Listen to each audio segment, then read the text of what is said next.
겠습니다. 성도님들도 잘 알고 있듯이 다음 주는 우리 교회가 설립 7주년을 맞이합니다. 그동안 우리 교회는 주님이 원하시는 교회로 잘 가고 있는지 한번 점검하는 차원에서 오늘 이 말씀을 준비하고 말씀을 나누면서 목회자뿐만 아니라 성도님들도 항상 교회가 어디로 가고 있는지, 목회자가 잘 이끌고 있는지 돌아보면서 확인하는 그런 성도님 되시기를 부탁을 드립니다. 우리 교회는 비록 작고 연약합니다. 그런데 주님이 원하시는 교회로 잘 성장하기를 바라는 마음이 저에게 있습니다. 마찬가지로 이 자리에 계신 성도님들도 우리가 원하는 교회가 아니고 사람들이 원하는 교회가 아니라 주님이 원하시는 교회를 세워가는 것이 바로 하나님께 기쁨이 되고 우리 영혼의 유익함이 있는 줄 믿습니다. 때때로 한 번씩 목회자도 교회 지도자들이 사람이 원하는 교회를 갖추려고 노력하는 것을 보게 되는데, 그것이 아니라 하나님이 원하시는 교회를 갖추는 것이 거룩한 교회고 건강한 교회이고 성도들의 영혼을 지키는 교회인 줄 믿습니다. 그런 교회를 이루기 위해서 노력해 주시기를 다시 한번 부탁을 드립니다. 로마가 이스라엘을 지배하면서 예루살렘 성전에도 변화의 바람이 일어나기 시작합니다. 그 당시에 이스라엘을 이끌어가는 종교 지도자들은 바리새인과 사두개인이 줄을 이루었습니다. 그리고 예루살렘 성전에는 제사장들이 있지만 그 중에 대제사장은 유일하게 한 사람만이 있었습니다. 대제사장이 유일하게 한 사람인 이유는 아담의 자손 중에서 첫째 장자를 대제사장으로 세우고 그가 죽어야 다음 대제사장을 뽑을 수 있었습니다. 그래서 지금까지는 이스라엘이 이런저런 전쟁 속에서도 대제사장을 한 사람만 지켜온 것이 그들에게 주어진 복이었습니다. 그런데 로마가 이스라엘을 지배하면서 변화가 일어나는데, 정치적인 관계에 의해서 로마가 자기들이 원하는 사람을 갑자기 대제사장으로 임명하는 일이 일어나기 시작했습니다. 기존의 대제사장이 있었다면 그를 폐위시키고 로마가 원하는 사람을 대제사장으로 세워주기도 하고, 때로는 로마의 황제에게서 이스라엘을 다스릴 수 있는 통치권을 받은 유대의 왕이 실제적으로 이스라엘의 권력을 행사하는 헤롯 왕 같은 사람이 자기 마음에 드는 사람을 또 대제사장으로 세우는 모습이 나타났습니다.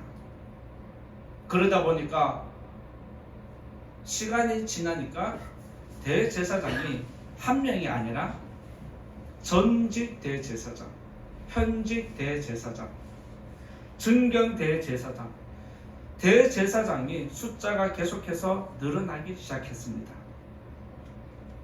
이렇게 정치적으로 권력자에 의해서 대제사장이 세워지다 보니까 자연스럽게 형성된 것이 무엇이냐면 정치와 종교가 결탁하는 것입니다. 정치와 종교가 결탁을 하면 가장 먼저 나타나는 것이 부정부패입니다. 무슨 말이냐? 부정부패가 일어나기 좋은 환경이 갖추어진 것입니다. 이것을 다른 말로 하면 성전의 기능이 무너진 것입니다. 이 상황을 잘 아시는 예수님이 십자가를 지기 전에 지금 예루살렘 성전에 들어와서 여기가 성전이 아니라 시장통이라는 것을 보고 화가 나서 성전에서 매매하는 모든 것을 엎어버립니다. 로마가 성전의 변화를 일으켰다라면 이제는 예수님이 성전의 거룩한 변화를 다시 일으키는 모습이 오늘 말씀에 기록되어 있습니다. 그래서 우리들은 이 말씀을 예수님의 성전 청결 사건이라고 그렇게 부르고 있습니다. 따라서 예수님이 성전을 청결하게 하는 이 모습을 통해서 우리들은 주님이 원하시는 교회의 모습을 찾아볼 수 있습니다. 그래서 오늘은 우리가 이 말씀으로 주님이 원하시는 교회는 어떤 모습인지, 하나님이 우리에게 원하시는 교회의 모습은 무엇인지 깨달으면서 주님이 원하시는 교회를 만들어가고 지켜가는 저와 여러분 되시길 바랍니다. 첫 번째로 주님이 원하시는 교회는 청결한 교회입니다. 주님이 원하시는 교회 첫 번째는 청결한 교회라고 말씀을 붙였는데 15절과 16절 말씀 함께 또 읽어보겠습니다. 15절 16절 시작. 그들이 예루살렘에 들어가니라. 예수께서 성전에 들어가사 성전 안에서 매매하는 자들을 내쫓으시며 돈 바꾸는 자들의 상과 비둘기 파는 자들의 의자를 둘러 엎으시며 아무나 물건을 가지고 성전 안으로 지나다님을 허락하지 아니하시고. 앞에서 제가 잠깐 언급한 것처럼 정치와 종교가 결탁하면서 가장 자연스럽게 스며든 죄가 있다면 성직을 매매하는 것입니다. 이스라엘에서 대제사장이 갖고 있는 권력과 명예, 그리고 대제사장 자리에 앉으면서 들어오는 돈은 무시할 수 없는 너무나 귀한 자리였습니다. 권력이 주어지고 명예가 따르고 더불어서 돈까지 들어오는 최고의 선물 3종 세트입니다. 이거는 인간이 가장 기본적으로 모든 인간이 갖고 있는 욕구입니다. 이 욕구를 거스를 수 있는 사람은 얼마 없을 거라 생각되어집니다. 따라서 믿음이 없거나 탐심에 물든 영혼이 대제사장 자리에 앉으면 최고의 영광을 누리지만 더불어서 성전의 타락은 순식간에 일어납니다. 그러다 보니 많은 사람들이 대제사장이라는 자리에 앉기 위해서 로마 황제를 찾아가서 돈을 바치고 유대의 왕을 찾아가서 돈을 바치고 서로 혈투를 하면서 내가 저 자리에 올라가야 되겠다라고 서로 싸우고 암투를 벌입니다. 이스라엘을 지배하고 있는 로마의 입장에서는 세금을 더 많이 내겠다는데 마다할 이유가 어디에 있겠습니까? 이 사람을 왕으로 세우면 세금을 이만큼 내고 저 사람을 왕으로 세우면 이만큼 내겠다는데 당연히 돈을 많이 내는 사람에게 왕권을 주지 않겠습니까? 그리고 또 유대의 왕도 대제사장 되기 위해서 찾아오는 사람들이 있는데 자기에게 뒷돈을 많이 찔러주는 사람을 제사장으로 세워주지 않겠습니까? 그러니까 로마의 입장이든 유대의 왕의 입장이든 자기에게 돈을 많이 갖다 바치면 최고의 사람입니다. 여기서 우리가 기억할 것은 그 사람 대제사장이 유대의 왕에게 돈을 바치든 황제에게 돈을 바치든 나와 무슨 상관이 있습니까? 라고 생각하기 쉬운데 아니죠. 대제사장이 왕들에게 황제에게 돈을 바치려면 그 돈이 어디서 나오겠습니까? 제사를 드리는 백성들에게서 착취를 해야 합니다. 돈을 뜯어내야지 나한테 돈이 많이 들어오고 돈이 많이 들어오니까 윗사람에게 바칠 수 있는 겁니다. 황제에게나 왕에게 돈을 많이 바친 대제사장일수록 백성들을 더 쪼는 것은 당연한 이치입니다. 그래서 대제사장 자리를 바라보고 그 자리를 탐하는 사람은 출세를 위해서 혈안이 되기 시작합니다. 또한 서기관들도 그 자리에 오르기 위해서 돈을 착취하는데 어떤 방법으로 착취를 하느냐? 제사라는 그 방법 안에서 돈을 착취하기 시작합니다. 이스라엘 백성은 유월절이라면 무조건 예루살렘에 가서 제사를 드려야 했습니다. 하나님이 모세를 통해서 이스라엘 모든 남자는 할례 받은 사람들은 무조건 유월절에 성전에 올라가서 제물을 바쳐야 한다라고 명령하셨기 때문에 유월절은 이스라엘 백성들에게 가장 큰 행사 중에 하나입니다. 그래서 이 유월절을 지키기 위해서 평상시에 예루살렘에 올라오지 않던 사람들도 각 지방에서 유월절을 지키기 위해서 올라옵니다. 뿐만 아니라 해외에 나가서 먹고 사는 유대인들도 유월절을 지키기 위해서 무조건 이스라엘 땅으로 찾아와야 했습니다. 이것까지는 좋은데 문제가 뭐냐? 지방에서 올라오는 사람이든 해외에서 들어오는 사람이든 하나님께 제사를 하려면 짐승을 사야 하는데 가게가 지정되어 있습니다. 대제사장이 짐승을 살려면 여기 가서 짐승을 사야 한다. 여기서 안 사면 너희들의 제물은 내가 제사상에 올리지 않겠다라고 거절을 합니다. 그러면 제사 드리러 올라온 사람 입장에서는 무조건 제사장이 임명한 가게를 찾아가서 짐승을 사야 하는데 제 값에 받겠습니까? 휴가철만 되면 관광지가 바가지 상술이 극성한 것처럼 유월절도 이스라엘 나라 전체가 대목입니다. 우리나라가 크게 절기를 지키는 것이 있다라면 구정 명절이 있다라면 이스라엘은 이 유월절을 큰 대목으로 여기고 있습니다. 한탕 챙길 수 있는 기회가 이때이기 때문에 짐승의 가격을 몇 배 이상 부릅니다. 무조건 바쳐야 하기 때문에 어쩔 수 없이 울며 겨자 먹기로 해야 하기 때문에 돈을 불려도 어쩔 수 없이 내야 합니다. 이뿐만 아니라 성전에서 제사를 드리고 성전에서 헌금을 드릴 때는 로마의 화폐를 성전에 드릴 수 없었습니다. 성전에서 예물을 드릴 때는 성전에서 사용되는 화폐가 따로 있었습니다.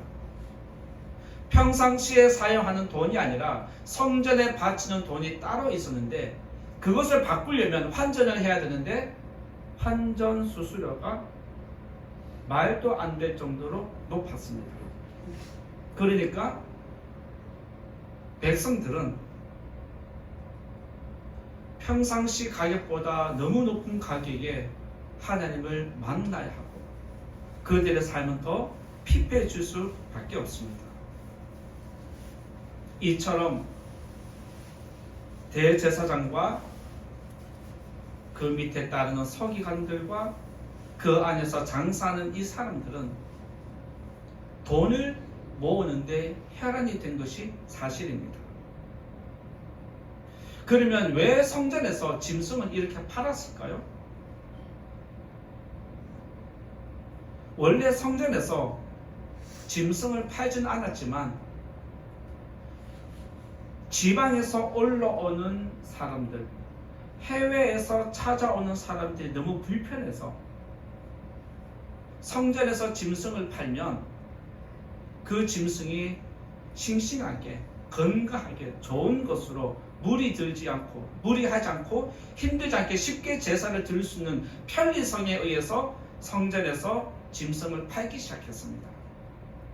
그런데 이렇게 처음에는 여행객을 배려하는 마음으로 성전에서 장사가 시작되었는데 시간이 지나면서 선한 의도가 부패하기 시작했습니다. 무엇이든지 시작은 좋지만 시간이 지나가면서 변질되는 것은 세상사에 다 나타나는 이치입니다. 마찬가지로 성전에도 똑같이 그것이 적용되었습니다. 그리고 더 나아가서 이익에 빠른 사람들이 정치와 결탁하면서 성전의 기능마저 급속하게 쇠퇴했습니다. 그래서 예수님은 성전의 이 시장통 같은 모습을, 제사 같지도 않은 제사를 다시 개혁해야 되겠다, 다시 새롭게 회복시켜야 되겠다, 그런 차원에서 매매하는 자들을 쫓아내시고 그들의 상을 엎어버린 사건이 오늘의 말씀입니다. 그런데 성도님들 잘 아시겠지만 성전이 타락한 모습은 그 당시에만 있는 것이 아니라 오늘날 한국교회 안에도 비슷한 모습이 나타나고 어쩌면 이보다 더 악한 모습, 때로는 동일한 모습이 나타나는 것이 현실입니다. 한국교회가 지금까지 성장해 온 것은 좋은 모습이었지만 교회가 대형화되면서 한국교회는 급속하게 타락하기 시작했습니다. 대형교회가 타락한 그 원인을 모든 목회자가, 많은 백성들이 알고 인정하는 게 뭐냐? 대형교회든 중형교회든 성직 매매가 이루어지는 것입니다. 그리고 대형교회의 권력을 가지고 정치인들과 결탁하는 모습이 나타나고 목회자가 정치하는 모습이 나타나면서 한국교회는 거룩성을 상실했습니다. 이 모든 것을 지켜보고 알고 있는 목회자뿐만 아니라 성도들 역시 안타까운 것은 그럼에도 불구하고 지금도 교회가 계속 싸우고 있고 지금도 교회가 무너지고 있는 것이 한국교회에 주어진 현실입니다. 여러분들이 알고 있는 교회 중에 무너지는 교회가 있고 다툼이 일어난 교회가 있다면 그 원인을 한번 내면을 살펴보면 똑같은 문제입니다. 결국에는 권력 다툼 문제, 돈 문제입니다.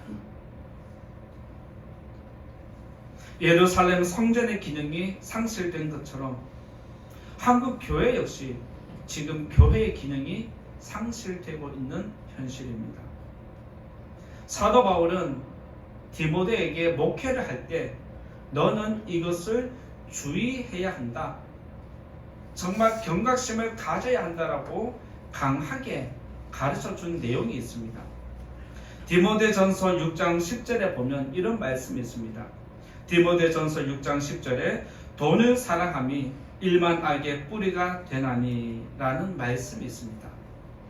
돈을 사랑하는 것이 악의 뿌리가 아닙니다. 돈을 사랑하는 것이 일만 악의 뿌리가 된다라고 했습니다. 무슨 말일까요? 악의 뿌리가 아니라 일만 악의 뿌리라는 것은 모든 악의 근원은 어디서 시작된다? 돈에서 시작된다는 겁니다. 그런데 돈을 사랑하면 모든 악의 시작이 된다고 알려주면서 돈이 문제가 아니라 그것을 사랑하는 죄인이 문제라는 겁니다. 어쩌면 우리 교회가 지금 연약해서 건물도 없고 상가 건물에 월세를 내면서 지금 교회를 유지하고 있고 또 누군가의 후원으로 우리 교회가 지금 유지되고 있는 것은 감사한 것이라 생각되어집니다. 세상 사람들은 또 많은 목회자들이 어떡하냐라고 걱정하지만 저는 오히려 감사하다라고 생각을 하고 있습니다. 몸 좀 힘들고 피곤하면 어때요? 교회가 교회 같고 목회자와 성도가 영혼을 지키는 게 더 소중하지 않습니까? 왜냐하면 돈이 없다는 것은 돈 때문에 권력 투쟁이 일어나지도 않고 돈 때문에 예산 서로 따내려고 싸우는 일이 없다는 것입니다. 교회가 성장하는 것도 좋고 재정적으로 자립하는 것도 좋지만 그보다 더 우리가 신경 써야 할 것은 우리 교회와 저와 여러분의 영혼이 권력에 물들지 않고 돈을 사랑하지 않는 것입니다. 이것이 더 소중하다는 것을 깨달으시고 성령께서 우리 교회와 성도님들을 거룩한 능력으로 항상 지켜주시기를 예수님 이름으로 축원드립니다. 두 번째로 말씀드릴 것은 기도하는 교회입니다. 주님이 원하시는 교회 두 번째는 기도하는 교회라고 정해보았는데 17절 말씀 함께 읽어보겠습니다.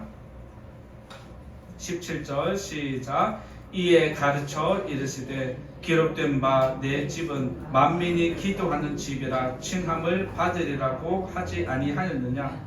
너희는 강도의 소굴을 만들었도다 하시매. 성전에서 부정부패가 일어난 것은 예수님 당시에만 일어난 것이 아닙니다. 그동안 오랫동안 계속해서 지속되어 온 부패였습니다. 그런데 백성들은 지도자들의 부패를 알면서도 이렇게 하는 것이 부정하다는 것, 잘못됐다는 걸 알면서도 어쩔 수 없이 그들이 요구하는 대로 따를 수밖에 없었습니다. 왜냐하면 유월절을 지키라는 것이 하나님의 명령이었기 때문입니다. 하나님의 명령은 지켜야 하기에 어쩔 수 없이 울며 겨자 먹기로 하는 것입니다. 그런데 예수님은 성전에서 매매하는 자들을 내쫓으시며 그들의 상과 의자를 엎은 다음에 내 집은 만민이 기도하는 집이다라고 말씀하셨습니다. 그러면서 덧붙이는 이야기가 뭐냐? 너희는 내 집을 강도의 소굴로 만들었다라고 화를 격하게 내셨습니다. 여기서 강도의 소굴을 만들었다는 의미는 성전에서 장사하는 사람들, 장사할 수 있도록 권리를 내어준 사람들, 장사해서 매매하는, 그리고 성전에 들어와서 어쩔 수 없다라고 하지만 거기서 돈을 주고 파는 모든 행위 자체를 예수님은 한 통속이라고 보신 겁니다. 예수님은 성전에서 매매하는 모든 행위 자체를 죄악으로 규정하셨습니다. 그들의 관심은 하나님보다 출세하는 데 있었고 그들의 관심은 제사보다 돈을 많이 거두는 것이 목적이었습니다. 외관상 볼 때 하나님을 위해서 짐승을 좋은 거 바쳐야 하고 화폐를 바꿔야 된다라고 거룩한 것처럼 보이지만 그렇게 말하는 그들의 내면에는 하나님을 속이고 있습니다. 하나님만 속이는 게 아니라 자기 백성들까지 속입니다. 결국엔 그들의 입에는 거짓된 입술이고 독사의 독이 들어간 입술이라고 예수님은 지적하십니다. 그러면서 예수님은 성전의 기능이 무엇인지 다시 제사장들과 많은 백성들 앞에서 내 집은 기도하는 집이다라고 하면서 성전의 기능을 다시 회복해야 한다라고 다시 재정립을 시켜주십니다. 성전의 기능은 제사가 아니라 기도라는 겁니다. 제사의 본래 목적이 무엇입니까? 하나님과 죄인이 만나기 위한 접촉점이 제사입니다. 그래서 죄인은 나의 죄를 대신해서 짐승을 하나님께 바치면서 하나님을 찾습니다. 그리고 하나님은 짐승을 통해서 죄인의 죄를 용서해 주십니다. 그래서 제사는 죄인과 하나님이 만나는 통로입니다. 그런데 이 만남이 의미가 없다라면 제사도 무용지물입니다. 제사의 목적은 하나님을 만나는 것입니다. 그런데 제사장과 백성들은 가인처럼 마음이 없는 제물을 하나님께 드렸습니다. 그래서 예수님은 성전의 기능과 제사의 의미가 무엇인지 다시 한번 정확하게 내 집은 기도하는 집이다라고 말씀해 주는 겁니다. 따라서 주님이 원하시는 교회는 기도하는 교회라고 할 수 있습니다. 기도하는 교회는 하나님이 그곳에 마음을 둔다 말씀하셨고,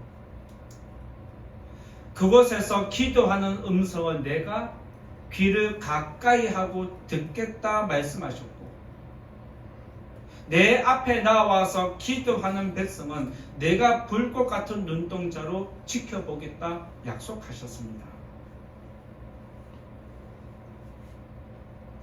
여기서 우리가 한 번 더 주의해서 들어야 할 것은 착각하면 안 되는 것이 있습니다.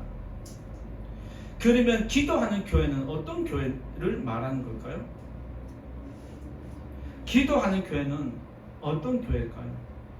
하나님이 원하시는, 예수님이 내 집은 기도하는 집이라고 할 때에 내 집이 기도하는 그 집이 되기 위해서, 교회가 되기 위해서 어떻게 해야 되는 것입니까? 보통 교회들은 이렇게 많은 성도님들이 이야기를 합니다. 우리 교회 기도 많이 하는 분이 계셔. 저분이 기도 많이 하셔. 우리 교회 기도 팀이 있어. 이런 이야기를 많이 하는 것을 들어볼 수 있습니다. 여기서 우리가 주의해야 할 것은, 기도하는 교회는 몇몇 사람이 기도를 열심히 하는 게 기도하는 교회가 아닙니다.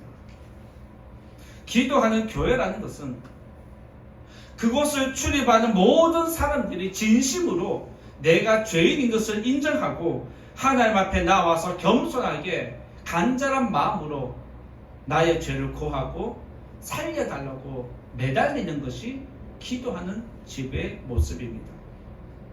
그래서 기도하는 교회는 몇몇 사람이 기도의 용사가 되어서 기도의 단체를 이루어서 몇 시간 동안 기도하고 누가 기도 많이 하니까 우리 교회는 기도하는 교회야, 이게 아니라는 것입니다. 기도하는 교회는 목회자부터 모든 성도에 이르기까지 한 마음으로 자기 죄를 인정하고 하나님을 구주로 인정하고 기도하는 교회가 기도하는 교회라고 할 수 있습니다. 제가 지난 주일에 말씀드린 것처럼 향단이 성전 안에 위치한 곳은 속죄소가 바라볼 수 있는 정면에 있습니다. 무슨 말입니까? 향단이 속죄소 앞에 하나님 눈앞에 바로 뜰 수 있도록 보인 것은 하나님이 기도하는 백성을 내가 지켜보겠다는 뜻입니다. 내 앞에 나와서 기도를 올려드리는 백성이 누구인지 항상 지켜보고 그를 지켜주겠다는 의미가 담겨 있습니다. 우리 교회가 개척하고 지금까지 매년 작정 기도를 하고 있고 릴레이 기도를 지속적으로 하고 있는 것은 하나님 앞에서 온 교회가 기도하기를 바라는 마음이 있기 때문입니다. 그런 마음들이 있으니까 여러분들도 지금까지 동참하고 있는 줄로 알고 있습니다. 얼마 전에 선배 목사님께 이런 말씀을 들은 적이 있습니다. 참 씁쓸한 그런 이야기인데 그 말씀 중에 한 구절을 인용하면 이런 것입니다. 요즘 한국 교회에 기도 응답이 없다고 그렇게 이야기를 하셨습니다. 은퇴하신 목사님이신데 씁쓸하게 이 이야기를 한 게 뭐냐? 한국 교회에 요즘 기도 응답이 없어. 무슨 말일까요? 그만큼 한국 교회와 성도들이 기도하지 않는다는 뜻입니다. 이 자리에 계신 성도님들, 기도하고 계십니까? 기도 안 하고 계십니까? 기도를 왜 안 할까요? 핑계 없는 무덤은 없습니다. 그죠? 다 핑계가 있죠. 왜 기도를 하지 않냐면 기도보다 더 빠르게 응답하는 능력이 돈에 있기 때문에 그렇습니다. 기도보다 더 확실한 응답이 돈에 있으니까 사람들은, 교회와 성도님들은 하나님을 찾아서 기도하기보다 돈으로 먼저 해결해 버립니다. 돈으로 그 자리에서 바로바로 다 해결이 되는데 굳이 하나님 찾을 이유가 무엇입니까? 이것은 돈을 믿는다는 것과 같은 의미입니다.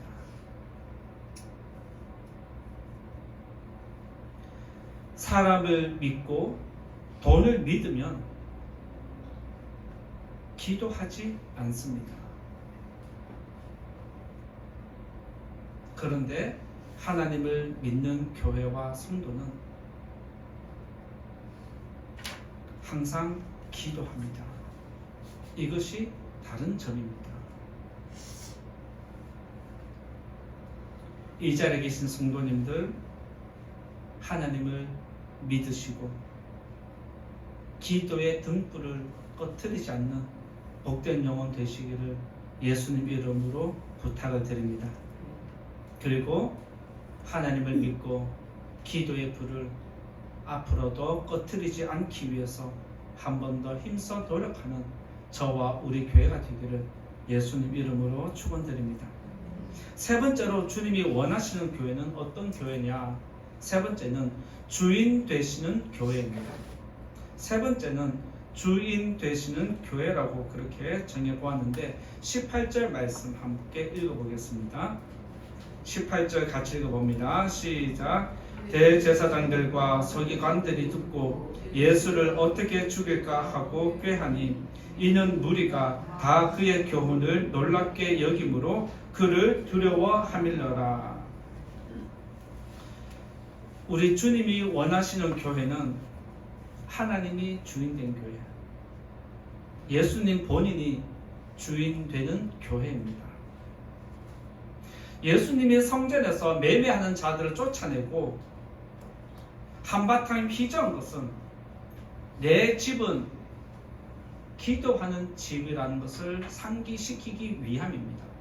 여기서 예수님이 제사장들과 서기관들과 백성들을 향해서 뭐라고 얘기합니까?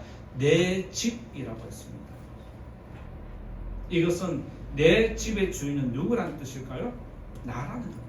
예수님 자신이라는 뜻이고 하나님이 성전의 주인이라는 뜻입니다. 예수님이 성전에 들어가서 한바탕 난리를 칠 때 제사장들과 서기관들과 장사꾼들은 저게 미쳤다라고 하겠지만 백성들의 입장에서는 환호하고 난리가 나지 않겠습니까? 지금 예수님의 행동은 몇십 년 동안, 몇 년 동안 백성들이 눌려왔던 그 아픔을, 백성들의 가려운 부분을 예수님이 지금 시원하게 끌고 주는 모습과 같은 것입니다. 백성들이 답답해하는 그 속을 사이다처럼 시원하게 한 방 날리는 것과 같은 것입니다. 그런데 제사장과 서기관들은 예수님의 이 행동이 분노를 일으키는 행동이었습니다. 눈에 가시처럼 너무 아팠다는 겁니다.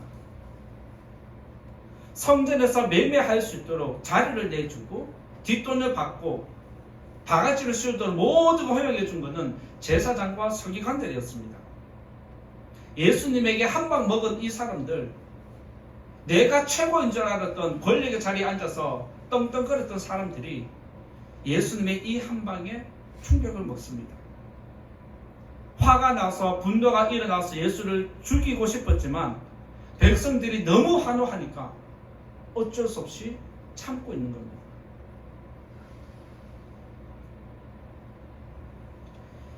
여기서 우리가 하나 깨달을 수 있는 것은 예루살렘 성전의 주인 행세를 그동안 제사장과 서기관들이 했다는 것을 알 수 있습니다. 그들은 청지기라는 사실을 잊어버리고 주인의 자리에 앉아서 주인처럼 행세했습니다.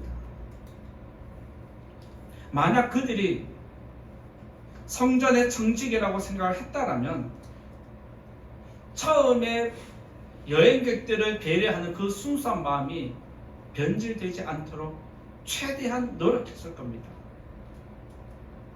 그리고 부정부패가 혹여 일어난다 할지라도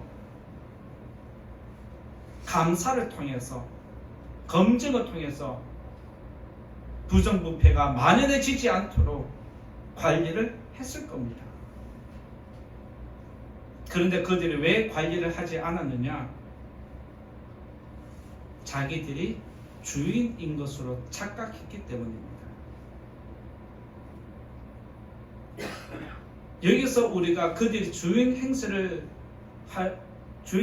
했고 주인으로 착각한 것을 우리가 어디서 찾을 수 있냐면 성전의 주인이신 예수님을 죽이려고 작정한 것입니다.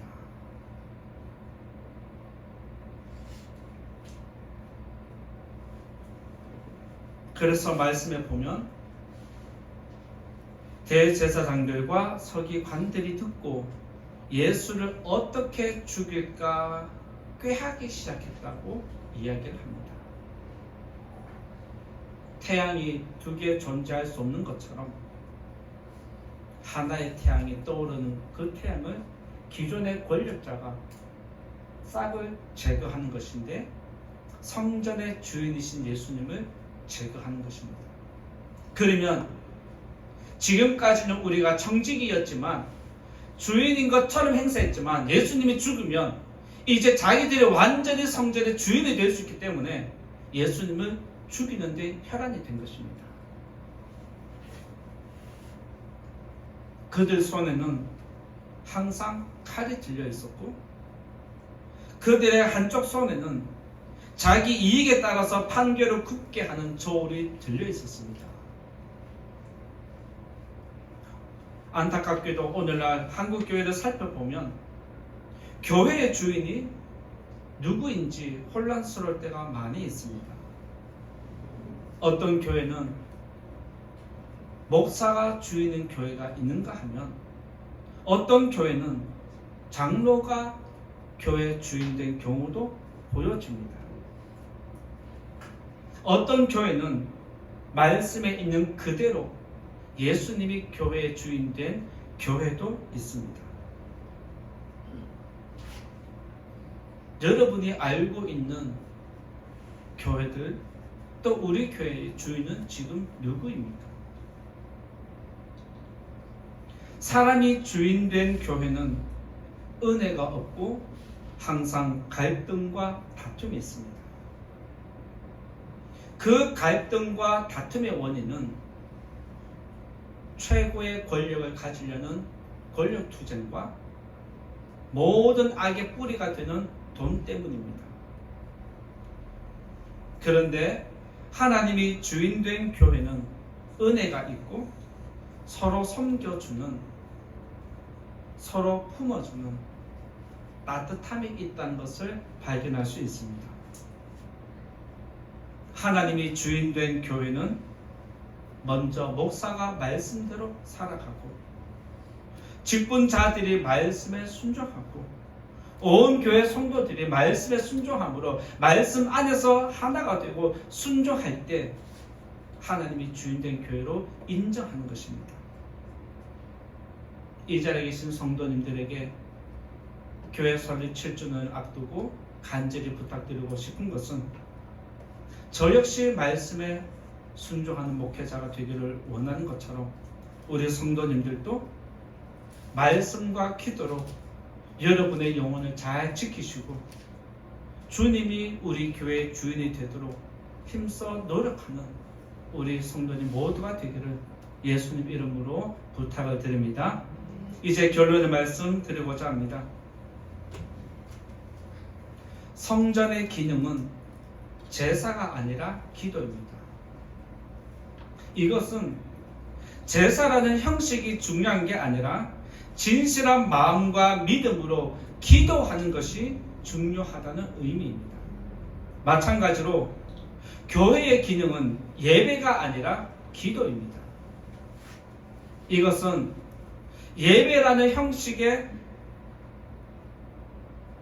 마음 없이 믿음 없이 드리지 말라는 겁니다. 마음이 없는 예배는 자기 만족이고 예배 드린 것으로 하나님을 만난 것으로 착각하게 만듭니다. 형식을 따르는 예배보다 내가 진실로 예배 시간에 하나님 만나는 기도가 더 소중한 줄 기억하시기 바랍니다. 제사와 예배 그리고 기도에서 가장 중요한 것은 하나입니다. 내가 죄인인 것을 알고 하나님을 만나는 것입니다. 오늘 우리 교회와 성도님들의 믿음이 변질되지 않도록 성령께서 항상 지켜주시기를 원하고 영원까지 여러분의 영혼과 우리 교회가 하나님 앞에 이루어지기를 예수님 이름으로 축원드립니다. 말씀을 생각하면서 같이 기도하면 좋겠습니다. 주님이 원하시는